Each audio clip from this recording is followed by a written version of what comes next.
जय श्री राम, जय बागेश्वर धाम। कुछ भक्तों का कहना है कि जो कथा कारक है और जो कथा बांधते हैं वो मोटी मोटी रकम लेते हैं, मोटे मोटे उनके जो गाड़ियां में चलते हैं वो बड़ी बड़ी लग्जरी गाड़ियां रहती हैं, लग्जरी उनके खर्चे रहते हैं। तो आज मैं आपको एक एक करके बताऊंगा कि आखिरकार यह जो भक्त कहते हैं कि केवल धर्म एक धंधा है, तो उनके लिए भी मैं बताऊंगा कि आखिरकार धर्म एक धंधा है या फिर वह जो लग्जरी गाड़ियों में चलते हैं उनका एक सौभाग्य है, उनका एक ऐसा कर्म है जो वो पूर्व जन्म में करके आ चुके हैं, तो इस जन्म में वह ऐशो आराम से जिंदगी जी रहा है। तो आपको मैं बताऊंगा आज आपको बताऊंगा बागेश्वर धाम सरकार और आपको प्रेमानंद जी महाराज जी के बारे में, अनुद्राचार्य जी महाराज जी के बारे में, और एक और सबसे प्रिय और सबसे राधा रानी के सबसे लाडले हैं जो है हमारे ठाकुर जी महाराज। कौन ठाकुर जी? देवकी नंदन ठाकुर जी महाराज। ये 4 कथाओं वाचक है और अच्छी अच्छी मोटी रकम लेते हैं। कुछ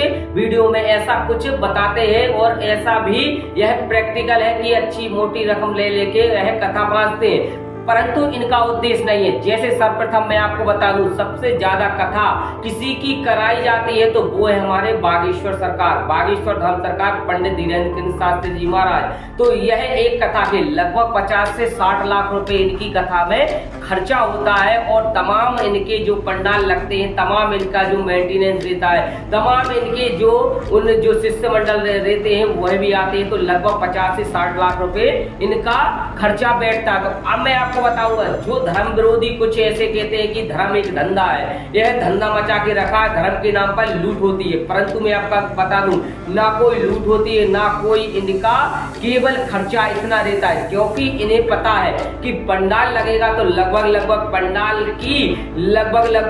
रहेगा तो 200 एकड़ के दरमियान यह पंडाल लगेगा, 200 एकड़ में लगभग पंडाल की ही केवल खर्चा बैठता है 10 से 15 लाख रुपए 3 से 4 दिन का। तो आप जोड़ते जाइए, क्योंकि मैं स्टेप बाय स्टेप आपको बताता जा रहा हूँ। 10 से 15 लाख रुपए खर्चा बैठता है पंडाल लगने का। सेकंड नंबर में जो यह भोजन प्रसादी अन्नपूर्णा दरबार चलता है, उसमें लगभग 3 या 4 दिन या फिर 5 दिन की जो कथा होती है उसमें लगभग 10 लाख रुपए का खर्चा होता है, क्योंकि भोजन प्रसादी इतनी महंगाई है कि आजकल एक यदि दिन का पप्पा लेके जाए आप तो लगभग 2000-2500 रुपए के समथिंग आ रहा। तो आप कैलकुलेशन करते जाइए, तो लगभग इनका खर्चा हो गया 4 से 5 दिन का अन्नपूर्णा दरबार का केवल 10 लाख रुपए। तो 15 और 10 25 ये हो गया ना 25 आपके। अब आता है मेन और है कि जो उनके साथ लाइट और डेकोरेट करेंगे उसका खर्चा आएगा 5 लाख रुपए। तो आपके 25 और 5 30 लाख रुपए हो गए। अब आता है यदि कोई भक्त कहीं दूर दराज से आता है तो उसकी रुकने की व्यवस्था, उसके तमाम ऐसी व्यवस्थाएं रहती, तो लगभग यदि 1 लाख भक्त एक रुक गए तो लगभग उनका खर्चा 5 लाख रुपए आ गया, 35 लाख रुपए हो गए।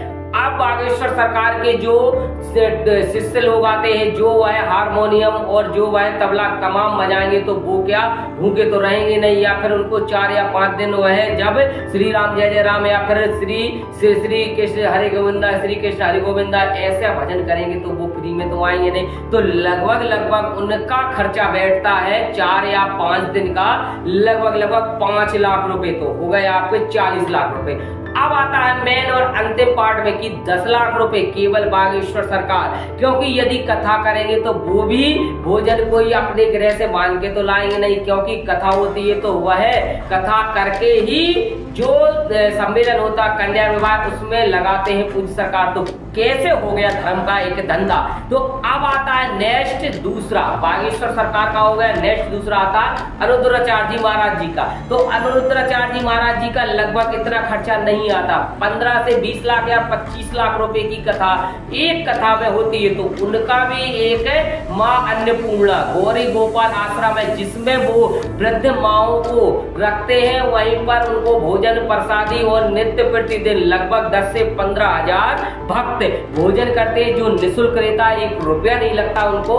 तो अब बताइए अनुद्राचार्य जी महाराज जी का भी, जहां यदि वो 10 या 15 लाख दे रहे हैं और वो कथा में लेकर यदि वो माताओं की सेवा में लगा रहे हैं, तो कोई धर्म कोई धंधा नहीं है, क्योंकि आपको पता है एक व्यक्ति का 1 महीने का खाने का नॉर्मल सा ही लगभग 4 से 5 हजार रुपए खर्चे बैठ जाता है। तो वहां पर हजारों की तादाद में माताएं हैं और उनका खर्चा लगभग इतना हो ही जाता होगा। अब तीसरा और मेन स्टेप में आता है प्रेमानंद जी महाराज जी। प्रेमानंद जी महाराज जी का ऐसा है कि जो दे जाए सो भला और जो ना दे जाए सो भला, क्योंकि उनको भक्त ही लग्जरी गाड़ियों में घुमाते हैं, लग्जरी गाड़ियों में आना जाना उनका होता है, क्योंकि इतनी तादाद में उनके भक्त बढ़ चुके हैं।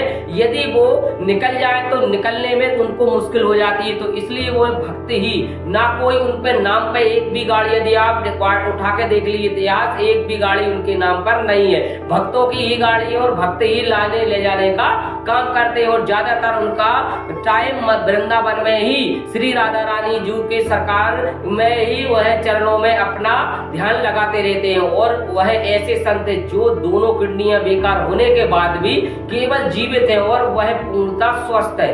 अब आता है मेन और अंतिम पार्ट में, चौथे नंबर में, जो है हमारे देवकी नंदन जी ठाकुर जी महाराज जी। तो ये भी है एक ऐसा बड़ा, एक लगभग प्रेमानंद जी महाराज, देवकी नंदन ठाकुर जी महाराज जी ने प्रेम मंदिर बनवाया है। जो प्रेम मंदिर प्रांत का जूजा का प्रेम मंदिर है, जो राधा रानी वहां पर विराजमान है। तो वहां पर भी एक ऐसा लंगर चलता है जिसमें प्रतिदिन लगभग 30 से 40 हजार लोग भक्त वृंदावन से आए हुए भक्त करते हैं भोजन प्रसादी। तो अब कैसे हो गया धर्म एक धंधा, क्योंकि केवल ये बेधर्मी अपनी चू चू चू चू चू चू करते रहते हैं, बाकी कुछ अंदर की गहराई नहीं जानते, ना ही है कोई, केवल अपना ही ऐसी टीआरपी लेने के लिए इतने बड़े बड़े ब्रांड, इतने बड़े बड़े जो हमारे साधु सन्यासी है जिन्होंने तप कर इतनी शक्तियां अर्जित की है, तो उनके लिए यह नीचा दिखाने के लिए कहीं ना कहीं से ये ढूंढ के लाते हैं कि केवल कथाओं में धंधा होता है, ना कि कोई धंधा होता है। केवल यह कथाओं में ऐसा ही होता है